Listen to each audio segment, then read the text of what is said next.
আসসালামু আলাইকুম। বিথি মির্জা চ্যানেলে আপনাদেরকে জানাই স্বাগতম। আজকে আমরা শিখব এমএস এক্সেলের কাজ, অর্থাৎ যারা নতুন আছেন এই ভিডিওটি তাদের জন্য। আমরা একদম প্রথম থেকে বেসিক যা যা আছে আমরা আজকে এই ভিডিওতে সব কিছু দেখাবো। তাহলে প্রথমে আমরা দেখব এমএস এক্সেল কীভাবে ওপেন করতে হয়।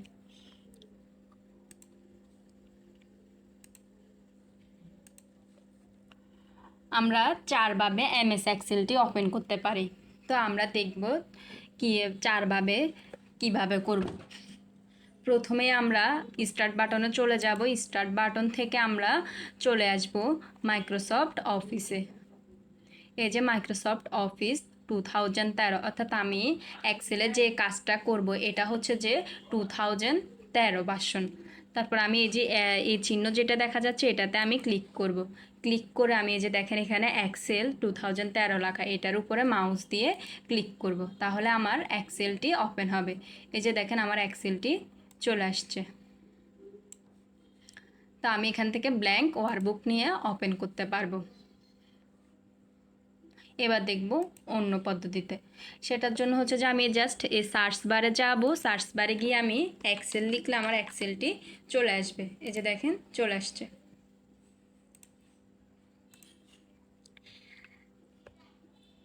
তারপর আবার অন্যভাবে ওপেন করতে হলে মাউজের রাইট বাটনে ক্লিক করবেন, নিউতে যাবেন, নিউ থেকে মাইক্রোসফট এক্সেল ওয়ার্কশিট দিলে আমাদের ফাইলটি এক্সেল ফাইলটি ওপেন হবে। তো এখান থেকে আপনি যদি মানে ফাইলটি ওপেন করেন তাহলে আপনাকে আর সেভ করতে হবে না, ডিরেক্ট এখান থেকে সেভ করা থাকবে আর কি আমাদের ফাইলটি। আর আমরা আরও শর্টকাটে শিখবো হচ্ছে যে উইন্ডোজ কিবোর্ড থেকে উইন্ডোজ আর প্রেস করে, তারপর এখানে ধরুন অন্য একটা নাম থাকতে পারে, তো আমরা এখানের মধ্যে এক্সেল লিখব। এক্সেল লিখে এখান থেকে ওকে দিব, তাহলে আমাদের এক্সেল ফাইলটি ওপেন হবে। যে দেখেন এখান থেকে আমাদের এক্সেল ফাইলটি ওপেন হলো। তাহলে আমরা প্রথমে হচ্ছে যে দেখে নিব এক্সেলের এন্টারপ্রেসে কি কি আছে। তো প্রথমে আমরা দেখতেছি এখানে এক্সেল ক্লাস, এটাকে বলে টাইটেল বার। এখানে আমি এই নামটি সেভ করে নিয়েছি। আপনারা যখন ওপেন করবেন তখন ফাইলটির নাম বুক 1 থাকবে, তখন হচ্ছে যে আপনাদের এই ফাইলটি এই টাইটেল বারটি চেঞ্জ হবে। এগুলোকে বলে টাইটেল বার। তারপরে এগুলো হচ্ছে ট্যাব। এই যে file, home, insert, page layout, formula, এগুলো সব হচ্ছে যে আমাদের ট্যাব। ট্যাবের মধ্যে আমাদের এই যে এখানে টুলস রয়েছে, কাট, কপি, ফরম্যাট, পেন্টার, এই যে এগুলো হচ্ছে যে আমাদের টুলস। আর আমাদের এই যে এই পুরা পিছনে, এগুলোর পিছনে যে অংশটা আছে এটা হচ্ছে যে রিবন বার।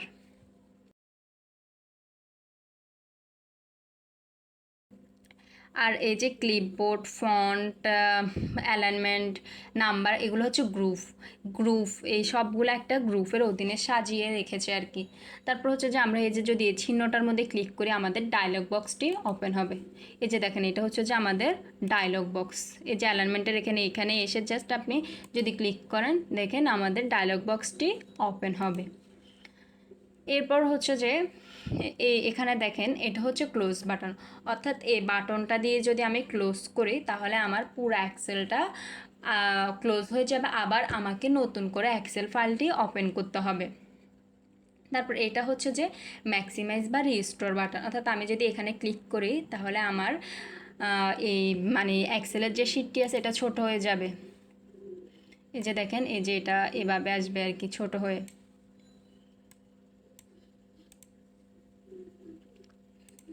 এই যে যখন আমি এটাকে ম্যাক্সিমাইজ করবো এই যে এরকম দেখেন ছোট হয়ে গেছে, ছোট হয়েছে, অর্থাৎ আপনারা এটাকে যে কোনো জায়গায় রাখতে পারবেন। আপনার স্ক্রিনের মধ্যে এই উপরে যে সাদা অংশটা আছে এটার উপরে মাউস রেখে রাখতে পারবেন, নিচে বা অন্য কোথাও রাখবেন না।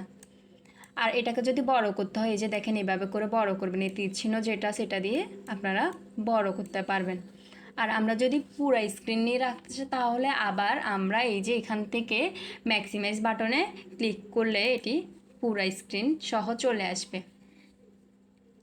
আর এটা হচ্ছে মিনিমাইজ বাটন, অর্থাৎ এটা দিয়ে মিনিমাইজ করে রাখা হয়।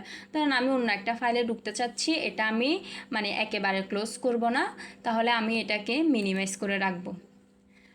তারপর হচ্ছে যে আবার এখান থেকে আমি চাইলে ওপেন করতে পারবো।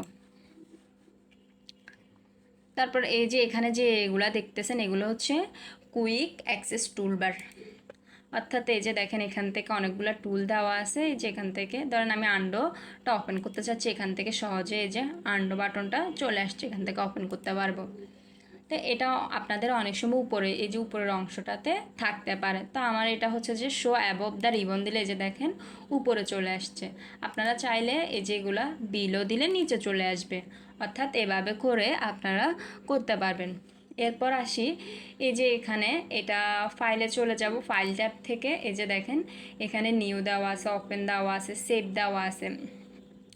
ওপেনের আমাদের কাজ আছে, অর্থাৎ ধরেন আমি যদি কোনো একটা ফাইল এক্সেলের আগে কোনো একটা ফাইল করে রাখি, আমি ওপেনে গেলে ওখান থেকে আমি এই ফাইলগুলা ওপেন করতে পারবো। এই যে দেখেন এখানে অনেকগুলো ফাইল তৈরি করা আছে আগে থেকে, আমি এখান থেকে যে কোনো ফাইলটা ওপেন করতে পারবো। ক্লিক করে ওপেন দিলে ওপেন হবে ফাইলটি। তারপর সেভে গেলে অর্থাৎ আমি নতুন যখন কোনো ডকুমেন্ট নেব তখন সেভ করতে পারবো। সেভ অ্যাজের কাজ আছে, সেভ অ্যাজের কাজ হলো আমরা হচ্ছে যেখানে পাসওয়ার্ড ইউজ করতে পারবো, এছাড়া ফাইলের নামটাও আমরা চেঞ্জ করতে পারবো। তারপর হচ্ছে প্রিন্টে গেলে আপনি হচ্ছে যে কিভাবে প্রিন্ট করবেন, অর্থাৎ এগুলো পরবর্তী কোনো ভিডিওতে দেখানো হবে আর কি। এরপর হচ্ছে যে আমরা আসি ভার্টিক্যাল স্ক্রল বার। এই যে পাশে আপনারা ডান পাশে যে বারটা দেখা যাচ্ছে এটাকে বলে যে ভার্টিক্যাল স্ক্রল বার, অর্থাৎ এটা দ্বারা আপনার শিটটাকে আপনি উপরে নিচে করতে পারবেন, অর্থাৎ চাইলে নিচে নিতে পারবেন। এই যে আবার এই যে নিচে যেটা দেখা যাচ্ছে এটা দিয়ে আপনি এই যে এভাবে করে স্ক্রল করতে পারবেন। তারপর এটা হচ্ছে হরিজন্টাল স্ক্রল বার, অর্থাৎ এটা দ্বারা আপনার শিটটাকে বামে ডানে নিতে পারবেন। আপনি চাইলে এই যে এটাকে বাড়াতেও পারবেন এভাবে করে, এই যে দেখেন বাড়তেছে, অর্থাৎ বাড়াতে কমাতে পারবেন আপনি এটাকে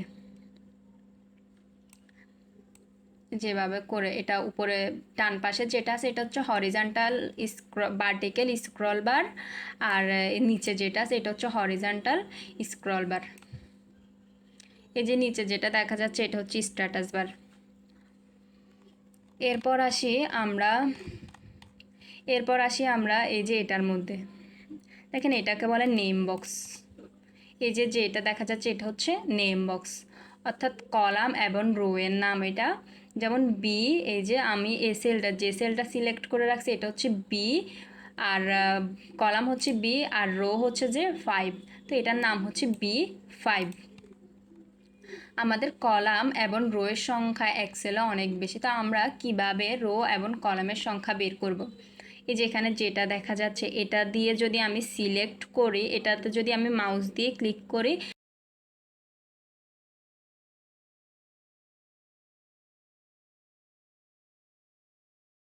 সিলেক্ট হবে আর কি। যদি এটা ক্লিক করেন আবার এটার উপর ক্লিক করলে এটি রিমুভ হয়ে যাবে। তাহলে আমি কিভাবে দেখব রো এবং কলামের সংখ্যা। এই যে আমি এই বারটাকে একটু বড় করে ফেলবো, বড় করে আমি এই যে এই বাটনটার উপরে মাউস দিয়ে ক্লিক করে প্রেস করে রাখলে আমার রো এবং কলামের সংখ্যা আসবে। তো আমার এক্সেলের রো এর সংখ্যা হচ্ছে 10,48,576টি রো এবং কলামের সংখ্যা হচ্ছে 16,384টি। এটা হচ্ছে কলাম এবং রো এর সংখ্যা।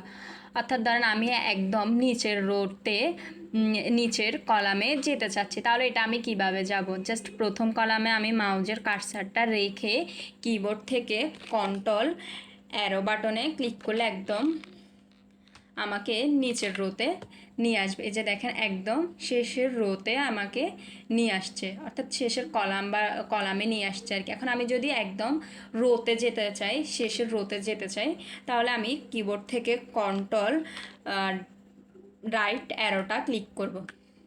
এই যে দেখেন আমাকে একদম শেষের রোয়ে নিয়ে আসছে। এখন আমি যদি একদম আবার প্রথমে যেতে চাই তাহলে আমি কি করব, কন্ট্রোল আপ অ্যারো দিব। দেখেন আমাকে নিয়ে আসছে আপ অ্যারোতে, মানে উপরের রোতে নিয়ে আসছে। এখন আমি একদম প্রথম কলামে যেতে চাচ্ছি, তাহলে কিবোর্ড থেকে কন্ট্রোল প্লাস লেফট অ্যারো, এই যে দেখেন একদম আমাকে প্রথম রো এর মধ্যে নিয়ে আসছে। অর্থাৎ আপনারা এভাবে করে কলাম এবং রোয়ে যেতে পারবেন।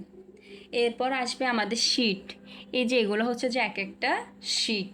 আমরা এই শিটগুলোতে দেখেন একটা শিট আমি অলরেডি টাইপ করে রেখেছি একটি ফাইল। এরপর আপনারা শিটটা ওপেন করবেন। এখানে শিট 2 পর্যন্ত ওপেন করা। আমরা এই যে প্লাস আইকন যেটা দেখা যাচ্ছে এটা দ্বারা নিউ শিট ওপেন করতে পারবো। এই যে দেখেন আমার শিটটা ওপেন হলো। তা আমরা চাইলে শিটের নামটা চেঞ্জ করতে পারবো। কীভাবে? দুইভাবে আমরা শিটের নামটা চেঞ্জ করতে পারি। তো এখানে মাউসটা ডাবল ক্লিক করলে আমাদের শিটটি ওপেন হবে। এখানে এই যে শিটের উপরে মাউসটা দুইবার ক্লিক করব, তাহলে আমরা এখানে নাম লিখতে পারবো। ধরেন ক্লাস 1, এন্টার দিবেন কিবোর্ড থেকে। বা আমরা মাউসের রাইট বাটনে ক্লিক করব, রিনেমে গেলে আমরা শিটের নামটি চেঞ্জ করতে পারবো। তারপর কিবোর্ড থেকে এন্টার দিবেন। যেভাবে করে চেঞ্জ করতে পারবেন। এরপর এটা দিয়ে আপনারা শিটটা বাড়াতে পারবেন। যেভাবে করে শিটগুলো বাড়ায় নিতে পারবেন। আর আমরা যদি চাই শিট রাখবো না, ডিলিট করে দিব, তাহলে মাউসের রাইট বাটনে ক্লিক করব, ডিলিট দিলে ডিলিট হয়ে যাবে আমাদের শিটগুলো। আপনি চাইলে শিটের কালারটাও চেঞ্জ করতে পারবেন। মাউসের রাইট বাটনে ক্লিক করে ট্যাপ কালারে যাবেন, তারপর শিটের কালারটা দিবেন, চেঞ্জ হবে। এই যে দেখেন শিটের কালারটা চেঞ্জ হলো। এরপর আমরা আসতেছি এই যে জুম স্লাইডে। এটা হচ্ছে জুম স্লাইডার।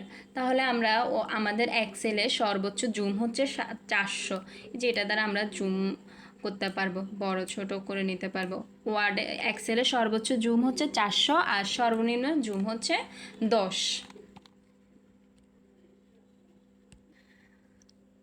তারপর হচ্ছে যে এই যে এখানে আমি একটি ফাইল করে রেখেছি, এটা হচ্ছে যে নেক্সট ভিডিওর মধ্যে দেখাবো। অর্থাৎ কিভাবে যোগ বা গুণ বিয়োগ ম্যাক্সিমাইজ মিনিমাইজ অ্যাভারেজ এগুলা বের করতে হয়, এগুলো আমি নেক্সট ভিডিওর মধ্যে আপনাদেরকে দেখাবো।